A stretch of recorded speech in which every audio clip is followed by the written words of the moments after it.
కడప జిల్లా కాజీపేటలో ఓ యువతిని ప్రేమోన్మాది హత్య చేసిన విషయం తెలిసిందే.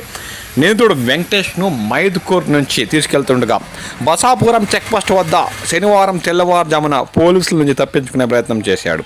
ఇద్దరు కానిస్టేబుల్ను గాయపరచడంతో గాల్లోకి 3 రౌండ్ల కాల్పులు జరిపారు. తర్వాత నిందితుడు పారిపోవడానికి ప్రయత్నించడంతో కాళ్లపై కాల్చారు. అతనిని కడప రిమ్స్లో చికిత్స అందిస్తున్నారు. కడప విద్యార్థిని హత్య కేసులో విస్తపోయే విషయాలు వెలుగులోకి వచ్చాయి. నిందితుడు వెంకటేష్ డిగ్రీ చదువుతూ ఇంటర్ చదువుతున్న కీర్తనను ప్రేమ పేరుతో బెదిరించేవాడు. విషయం తెలుసుకున్న బంధువులు ఇద్దరిది ఒకే కులం, పైగా వరుసకు అన్న అవుతావని హెచ్చరించారు. కాగా ఏడాదిగా దూరంగా ఉన్న వెంకటేష్ నిన్న స్నేహితుడు ప్రవీణ్తో కలిసి కీర్తన ఇంటికి వచ్చి ఆమె గొంతు కోసి పరారయ్యాడు.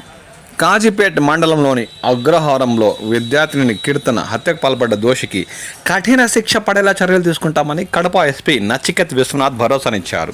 కీర్తన తల్లిదండ్రులు జిల్లా ఎస్పీని క్యాంప్ ఆఫీసులో కలిసి తమ ఆవేదన వ్యక్తపరిచారు. నిందితుడిని కఠినంగా శిక్షించాలని ఎస్పీకి కీర్తన తల్లిదండ్రులు మొరపెట్టుకున్నారు. నిందితుడిపై కఠిన చర్యలు తీసుకుంటామని ఎస్పీ పేర్కొన్నారు.